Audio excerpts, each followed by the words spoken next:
Would you like to tell us your story, Catherine? Yes, so I graduated in 2010 and went to Warwick between 2007 and 2010 and had the most fantastic time.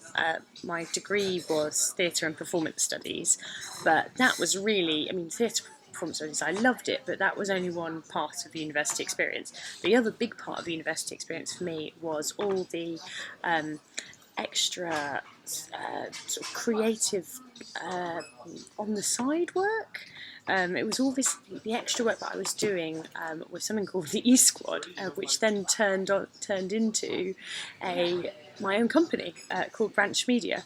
So when I first started in just literally second week, I saw there was an advert. I think it was an advert for members of the E Squad. Yeah, I can't quite. It's quite a long time ago. In fact, I think it might be because my dad called up the university beforehand and said, right. "Is there a job for her when she starts? We don't want to be giving her money. Is there a job for her?" And they somehow got through to you, and then I was invited to potentially join something called the E Squad. Right. I think it was fairly random to start off with, so we just kind of got the idea. Well, let's just find some. Warwick students are clever and creative. We should be able to find some. Yeah.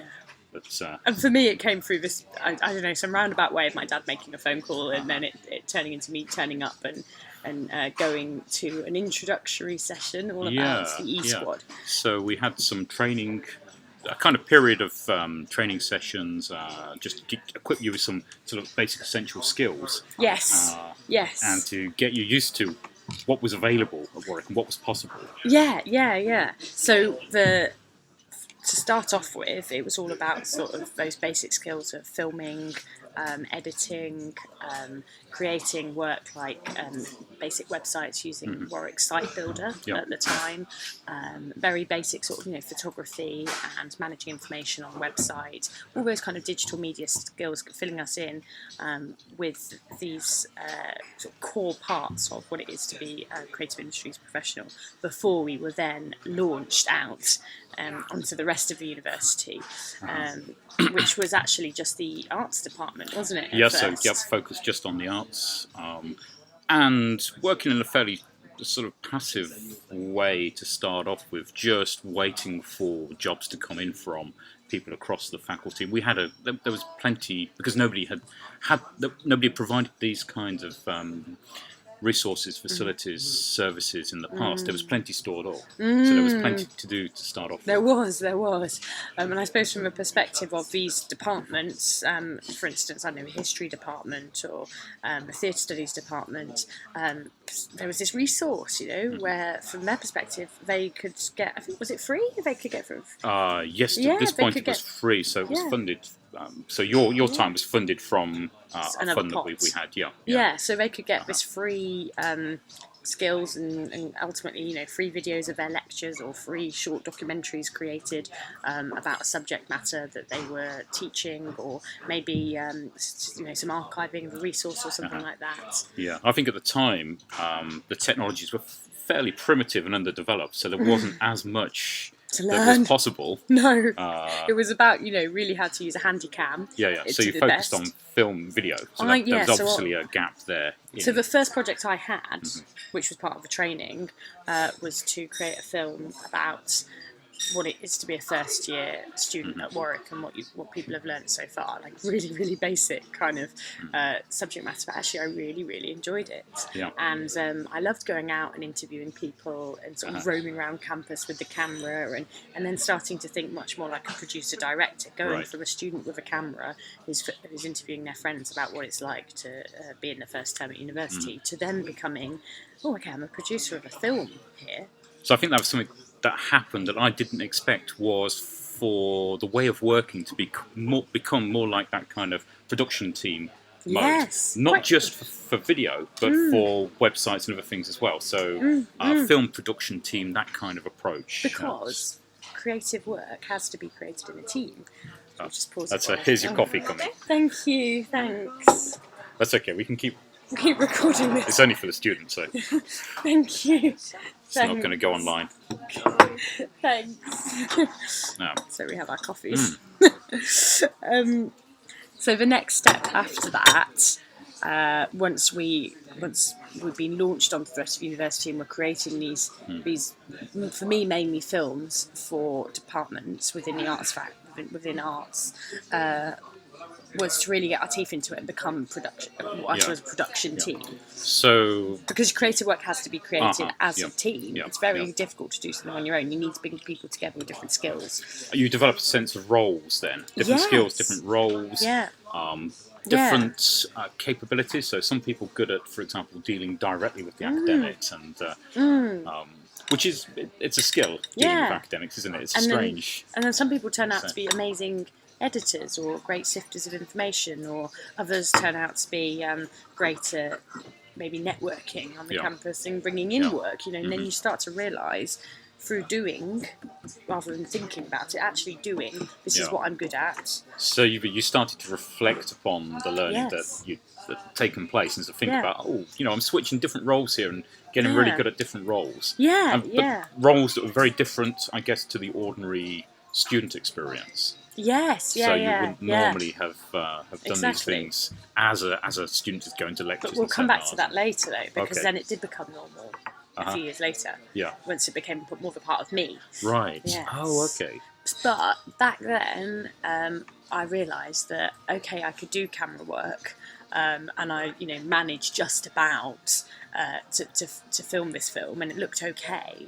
But what I was really, really good at was bringing it together and finding what we now call contributors, finding people to interview, thinking about the overall structure, and then bringing in the right experts at the right point. So, for instance, I had filmed it not knowing that this would be an issue, part of it in the rain, and we were standing in a shelter, but there was this rain in the background, and it wasn't really within my skill set to be able to get rid of the rain sound.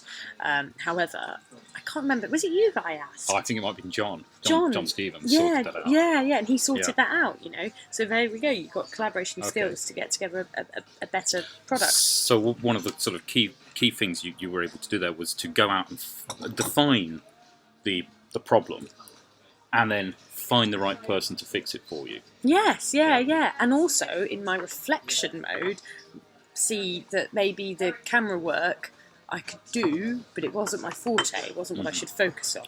So what I should do in future projects is find someone else to do the camera. And teach myself the basics if I needed to, but to be somebody who is perceived more as a producer. So that level of reflection meant that I could go on to do my next thing, which was start a production company. So there's this phrase that you'll hear a lot: student as producer, and you were becoming a student as producer of media productions, but also academic productions as well. So the difference between the two is so the more I did this, the more I was producing work for different departments. And when I started my own company, Branch Media, which was actually Robert's idea. Was it? Okay. It was your idea. You said, why don't you do this? And then I thought, okay, I'll do that. That's because I from the outset, I didn't see my role as being running the whole show. I wanted it to be a facilitator. I'd facilitate create an environment. And create an environment. Catalyst. I guess I was sort of half thinking that a kind of creative industries network might develop out of this. Starting to see the students behaving in a creative industries network kind of way. When I say creative industries, I mean kind of innovation, technology, creative, that kind of whole nexus of approaches. And that started to happen. Yeah, it did. So you switched. It all switched from students being in a very passive mode, with me giving them jobs, to you actively going out and creating jobs, opportunities. But actively going out and creating those opportunities, that switch happened, but in much more of a strategic way than just saying, right, I'm going to go and find work. It was Robert saying, hey, have you thought about starting a production company? And then I didn't really know very much about even what a production company was, but creating... To be honest, I didn't either. only from articles in the Harvard Business Review, not actual real production companies. So in theory, I knew. I sort of went home and sat for the evening creating a strategic model as to how we would work and where we would get work from and what a typical project would look like. So you actually had a plan. which is a strategy, a business strategy. It was the business plan, yes. And I think part of that plan, though, was not simply to get a business going, but to establish it as a viable thing to happen in the university context. Yes. So students doing a business that's actually contributing to the development of teaching and learning. Yeah, we wanted to contribute to the university, but also it wasn't just based at Warwick University. You know? We did work outside of the university too. So, for instance, for the RSC. Okay, so it's that extended community of businesses and organisations. It was based at Warwick University, but we made films. When I say we, I mean me and my boyfriend at the time, who we collaborated on this. We made films for Newport University as well, and we made work with Spike Island, which was a Bristol-based artist studio. So the initiative has a good impact profile, then, as they say these days. Yes. Good. We expanded beyond the university walls, but used the brand of Warwick, that platform, to give us validity, to give us that credibility. So this notion of seeing the university as a platform. Now, that's actually how you thought about it. Oh, really? So platform is the... Yes, definitely. So the longer it went on, the more I started seeing Warwick as a jumping off point, really. It's not the thing at the end in itself. It's like a catalyst place or a trampoline. So you can use being at Warwick to get opportunities. It's quite a rich platform. Lots of opportunities... And increasingly lots of facilities to use. But you make those opportunities yourself. You don't wait for them to land in your inbox. You use the Warwick brand, and you use all the intelligent people around you, and you use all the great campus facilities to make stuff happen. You don't wait for something to land in your inbox with would you like to apply for this internship? You know, that's not using the campus as a platform, really. That's just using Warwick as a sort of, like, treating it like you're a consumer, really, and just saying, hey, give me opportunities. It's about taking the resource from Warwick and... But you're kind of... The things that you created are still there. So you've contributed to the university, I think. You know, you're happy with that. That's part of it. Oh, yes. And so there was an impact on the university culture in that filmmaking becomes more of an ordinary, everyday thing to do, and it spread quite fast across universities. So at the same time, technologies for doing filmmaking like iMovie on the Mac and video cameras were getting more accessible to people, so that you had an impact in changing attitudes and the culture. So where is it? That's the question I have, is where is it now? I guess how have attitudes changed? That's difficult. How have attitudes... People, I think, are expecting filmmaking and lots of other, what we call extended classroom kinds of technology and activity just to be normal, but they're not enough. So there's not enough effort made to spread those innovations and help people to continue with them once they've tried, which is why we're interested in students being part of this, spreading the practice, spreading the innovations, and increasing that will make it sustainable. It needs to become sustainable. And then some distance away from that. If students are a part of it, then obviously they can then transfer those skills to when they graduate as well. So that's attitude and activity, making these innovations, finding the innovations, finding what they can be useful for, and spreading them and helping them to continue, which is what we want to do. What you did at Warwick, to some extent, and what we want to do a lot more of. Is that the kind of thing that you are involved in now that you've become a successful it gave me the model for person in the successful, but you are successful. Now that you've become a very successful person in the real world outside the university bubble. So that's the kind of thing you do. Yes. So now I'll just carry on the story that I started then applying the skills that I was learning to my academic discipline as well. So I was doing more films in third year than I'd ever made before. You know, I was really getting into it. And also I remember we were starting to support students in other disciplines making films. So it spread to the English department quite quickly. Yeah, and also admissions projects, as well. Widening participation. Open days, all sorts. But I applied. I mean, personally, it really helped because I started applying what I was learning to my academic practice, and that's when I started getting firsts. That's when yeah. it went from 2-1 to firsts. Okay. Yes. So it helped you to improve your academic performance. Yeah, because I was looking at things from a different perspective, and I was applying techniques to Right. expressing knowledge Yeah. in a completely different way. Do you think one of the things it gave you was the ability to stand back from your own work and be critical and creative with it? Oh, that's a very good point. Yeah, you know what? That's such a good point. Yeah. You know something I started doing? If I wrote an essay about somebody who was operating in industry, I would start sending it to them as a way of building my reputation for when Right. I leave. Yeah. So I sent an essay that I wrote about Gok Wan's How to Look Good Naked to the production company Whoa. to say, look, I've written this about you. Yeah. Yeah. And I started seeing my work as a culture product of culture, as something that had value to it and that they would be interested in. So it wasn't just writing an essay and then get it marked, forget about No. it. You're actually making. Because the Right. purpose of writing an essay is not just to get marked. It really should be about making change, Yeah, and yeah. you're seeing things from another perspective that should help others then, especially who are involved in it. Say it's a TV program, I want the producer of Gok Wan's How to Look Good Naked to be aware of it. And then the funny thing is that I met him a few years later. And he thought it was so funny that he'd met the girl who sent in her essay. But he loved it. Yeah, He he's was probably so been pleased. telling people about that. I was quite critical as well. Oh, I was pretty critical. Wow. Yeah. Maybe it's had an impact. So, okay. That's, So I started seeing my own work as sort of a cultural product, yeah, yeah. you know. And now that you're working in, at the moment, the app development world, you're writing journal articles on the impact of these new technologies and how they're being adopted and spreading, at the same time as actually doing it for real. Yeah, so I suppose It's the quite a- attitude that it stimulated for me was that you should always be doing and thinking about what you're doing at the same time.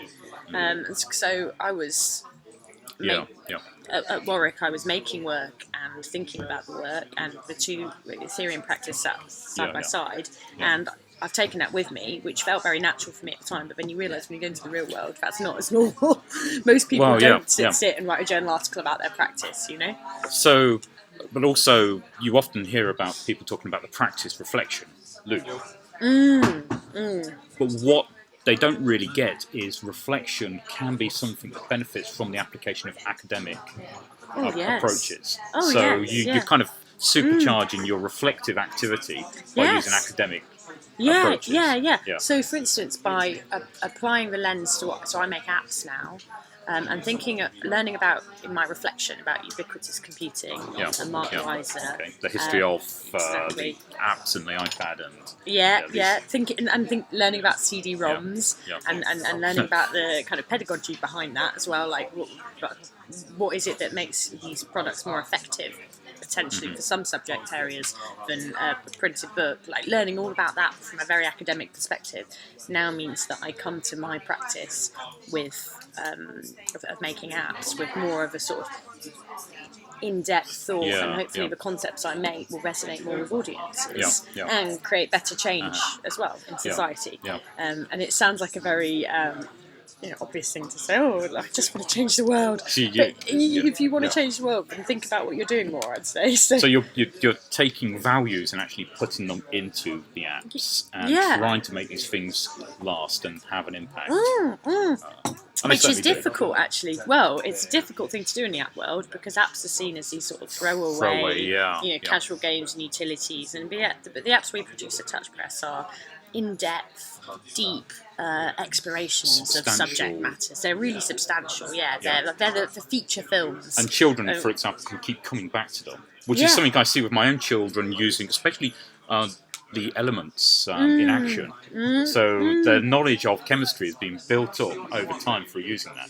And you can see it's designed to be that, to play that role. To keep engaging them with those elements. So they start recognising an element they know, it does that because I've seen the experiment. It's they need to be apps that are opened again and again and again, not be sort of throwaway one-offs. But if you think of apps like sort of TV industry, we're like these big meaty feature films in comparison with tiny little, half an hour throwaway TV programs. You know, we're quite yeah. so we have to come to it with that pedagogy in mind.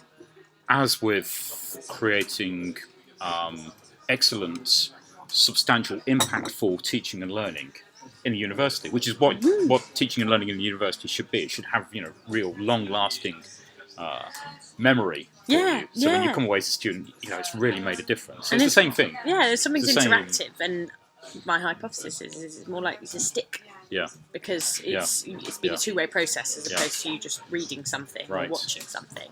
You're a participant in that experience, so you're more likely to remember it because it's required a higher level of Okay, thought. so that's a perfect example of what we call extended classrooms. So it's taking teaching and learning, but amplifying the value of the interactions and helping them to have a long-term impact. Yeah. That's perfect. Yeah. Okay. But the funny thing is Touch Press Labs, we don't come to it with that perspective. Yeah. We set out to make deep, beautiful expositions Yeah, of subjects, yeah. and what's great is they can be applied Yeah, so fantastically to higher education. Yeah. They can also be applied so fantastically, though, as a sort of leisure product. You know, something that people who maybe experienced T.S. Eliot's The Wasteland when they were 15, they want to come back to it in later life. And there when could be they a get around. continuum. There's a continuum between them as well. So it's, Yeah. So, yeah, I think that's pretty sophisticated design thinking, I think. That's, I suppose university was definitely a platform, though, and but in order for it to be a platform, you need to have a structure. You know, stuff doesn't just happen. There needs to be a structure that is created, that needs to be designed, and then once those structure and resources in place, then you've got the place for a community to be built. So in the workshop that we're planning for the Wednesday, the 24th, that's what we're hoping to do, is to get a sense of how we can design support and facilitation for people to create their own. Create their own environment. Their own initiatives, their own. I went to Google Campus when I was in San Francisco a couple of weeks ago, and it was really interesting to see how he'd actually, Sergey Brin had modelled it, thinking from a perspective of his Montessori education. Oh wow! Yeah, so the environment itself has got you've got flower and herb gardens, and you can go and pick kale if you want to. There's also bikes that you can go round in, and there's sleep pods, and there's like free smoothie bars and food, and it's got a very relaxed atmosphere where people they don't really clock in and clock out or whatever. No one really tracks their hours as long as they get their work done. But they're really they can come committed. and go, they are so committed, and he developed that environment. He created this system. Ecosystem with a pedagogy in mind, and you can see how that pedagogy, academic pedagogy, has been applied to business, and they are one of the biggest businesses in the world right now. It's interesting to see people taking a kind of university campus idea model and then applying that to business, but they can go even further. They're applying it to business, but it's like, come on then, university campus, catch up, get better. You know, they've amplified the university campus magic, so let's make university campuses which is kind of exciting. what the extended classroom initiative is about, is doing that, saying, catch up.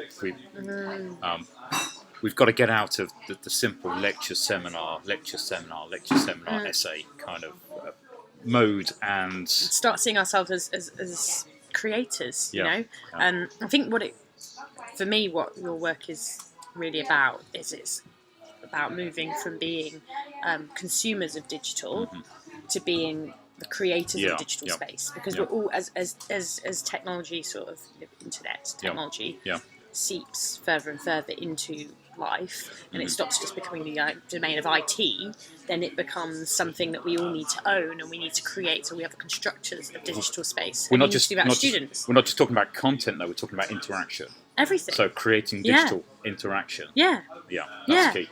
So knowing how interaction works in a digital world and blended is a key thing. And it won't just happen. It won't just it's just going to. It needs people to think of what's the right environment, this model for this. How are we going to create a platform? Okay, so almost finished. Wow. So here's an idea of how this might fit into the university life cycle for an undergraduate, which would be earlier on in their first year. This might be something they do throughout the first year. It might be a phase of the first year they're focusing upon adopting, developing, designing the best approaches for themselves to support themselves through their university career. In terms of the technologies that you use and the techniques and the kinds of things they're involved in. So there's that kind of phase of doing that. And then they're reflecting upon that process of adopting and designing. Yes, yeah. And then they're helping other people to. Yeah, exactly. So Stage second and third 3 year, is they're kind of empower becoming, the others. Yeah, Yes. that's what we mean by extended classroom champions. So they've kind of been through that process themselves. They've reflected on it. They've learnt about how to be really good at adopting and adapting. Yeah. And then they're helping other people. You get your friends through that. involved. Yeah. Or it becomes that through the skill you can actually form new friendships as well. Like some of my best friends I made through the eSquad network, which started off as a sort of skill swap. So one of my friends, very good friends, Paisler, who I went to her hen do this weekend. Oh wow!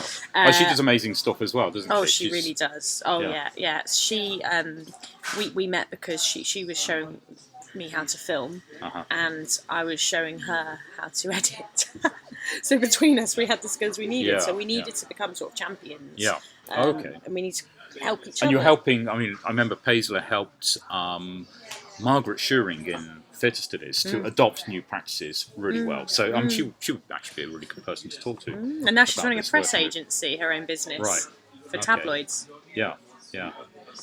Which is helping journalists, I guess, to selling stories, develop stories, to and newspapers. to sell and to develop their careers as well. Well, no, just getting stories of stuff that's happened. Like a woman who looks like the human Barbie. I've no idea what press agencies do. Oh yeah, finding a story of like human Barbie, for instance. Or a woman who had a boob job and her boobs exploded, that kind of thing, and then selling that story. Okay. She does some serious stuff too. Yeah. They do some serious. I think she does some community social action kind of. Yeah, she does some. She does some lovely stuff about Moseley and about her area. Right. But some fun stuff too. And selling those stories as sort of cultural products to newspapers. Yeah. So it's very like commercial and creative and bringing the two together. Right. Yeah. So we're almost at 30 minutes now, and I think you've got to head off soon. That's fascinating, absolutely fascinating. We could talk forever on this. It's we want to change the university and to. Yeah. And just one final thing about now. I've gone through all of this, and now I'm an employer, I suppose. Yeah. So I hire Warwick students all the time, Warwick graduates. You've got a really clear sense of what to look for. Oh, yes, What a student should have got from university. I've now hired 2, 4, 6, 9 Warwick graduates, and I definitely know what to look for and what skills to help them develop, which is it's not so much about those kind of surface level skills or surface level, things like, for instance, how to use Final Cut. You can learn that anytime in your life. That's like 2 or 3 days worth of training, isn't it? Exactly. There's online courses. What you need to do is become the sort of person who knows what it is what thing you need to be learning in the first place. Motivated, self-starter. Somebody who says, "Oh, okay, right now 360-degree video is getting really big. Yeah. Maybe I should teach myself how to do that." That sort of person is the sort of person I want, not the sort of person who has gone to university and then has a lecturer who said to them, "You need to learn how to use 360 video," and then they've just put themselves through this boring course. So kind of open to the world and following. Understanding where technology is going, where culture is going. Has a sense of where it's going, and know. Yeah. Okay, right. Everyone's doing drone shots right now. I'm going to train myself how to film with a drone. It's to knowing what to do. It's that sort of sense of what the industry is, where it's going, what they want having to good do. judgment. Yes, and understanding as well things from a both a realistic industry perspective, but who will apply what they've learned at university into their creative practice in the real world. And I get incredibly frustrated when I work with sometimes new graduates who don't apply what they've learned to what they're doing, because it's like, surely didn't you do a degree in this? Are you going to apply that? And it just takes a bit of coaxing, really. That could be the discipline content, or it could be they've learned how to learn, so they've learned to become thinkers, critical, Learning how to learn. being independent thinkers. And So they need to apply that as well, not just the. Yeah. So you could be a great mathematician, and also great at learning and working with other people, and you do that Exactly. through. That's what I look for. Yeah. Yeah. It's somebody who's also. I look for people who are interested in things. Yeah, enthusiasm helps. Yeah, who are interested and who keep teaching themselves as time goes by. They keep on, they learn how to learn. Yeah. I think that's a great way of putting it. Okay, brilliant. Thank you. That's you. wonderful stuff. Okay, let's get it. Okay, so there's one more thing you want to say. Yeah. I've taken university with me, in a sense. Well, look, we're still friends. Yeah, and we still contribute to each other's work as well. Yeah. And I also, I take, I suppose, not just the attitude, but the connections and with me. And it's because I saw myself as much as part of the student body, I saw myself as part of the staff body as well. That community I was contributing to as part of. Certainly equal partner. Yeah, Definitely, I felt. equal partner. Yeah, I felt that I was. If not, in some cases, people start thinking, she's cleverer than us. Just let her get on with it. But I just felt comfortable as both student and staff, and I think I crossed the two. And I would really advise it not to be scared of staff stuff for students at Warwick at the moment. Did that give you a kind of fearlessness in I terms wasn't. of academic work as well? Yes. Because that's something I got. So I ran the Philosophy Yes. Society. When I ran the Philosophy Society, I was putting on real philosophy events every 2 weeks, bringing in top philosophers from all over the country, and that kind of gave me a real fearlessness. Yes, yeah. It meant that also. I mean, I'm still friends now with my supervisor Tim, and I'm friends with other staff who have helped me as academically hugely, and I still keep in touch because I'm as much a part of that community, I feel, as I am a part of the student community. So when you're ready to do a PhD, you'll just do it, and you're not gonna. It doesn't. Does it seem to be a big? I mean, obviously the time commitment and stuff like that is a bit, but the actual academic challenge of doing a PhD, does that seem scary? No, not as much. Okay. No. So this experience, all of these experiences, I don't know. help you to feel- That's probably incredibly arrogant to say. No, it doesn't. Of course it. But it's something that I know will. I know where to get the help from. Yeah, It would be scary, but okay. I know that I've got support and resource Yeah. behind me. I know how to get. I know how to get it as well. Yeah. So you can any hurdles that you come across, you get over. You've learned them. how to get over them. Keep going and keep yourself motivated. And bringing Make a other. project It's work. all about bringing other people in, really, isn't it? And Because alone, deal with things failing or not working out as stuff you will fail. expected. Yeah. Just expect that. The failure is a big part of having a startup, isn't it? Yeah. And if you've run your own company. Do you see that. try out lots of ideas in parallel, and then you're prepared for some of them to fail, and you pick out, that something's going to work, something's going to stick? Is that something you do? Or do you not? Is your judgment so good now that you don't need to do that? I often come up with several ideas for stuff, and then we talk about it internally, or somebody else will come up with several things, and we talk about it. Yeah, and then we pick one, and then we develop that into a proposal. So when I talked to John Cromie, he talked about the Pixar approach, which is that classic sort of creative industries. However, yes, but personally, I get too invested in things to do that. Okay. So I'm not as good at you stuff. have a weakness then. Oh yes, yeah. I get too invested in Right, things to be able to say no, that's not working. And, So David Morley. it's very fashionable right now to just put out loads of stuff and just say, yeah. but it's also quite nice just to really care actually about. have something you can care about. David Morley, the professor of creative writing, always says that there's a famous quote. I think it's a Beat poet. It comes from. It's easier to kill someone else's darlings than it is to kill your own. Definitely. Meaning that Oh, definitely. I'm far too invested in my you work. need to find ways to make your production seem like somebody else's. Then you can kill them easier. Yes. That's the way. That's the Yeah. spirit. But don't be afraid to go to things like staff parties or launches and be involved with the staff community because it's pay off. Often being the person there with a video camera interviewing them is quite it gives you a different position. Gives you a doesn't it? role as well. Yeah. Great. Sweet. Okay.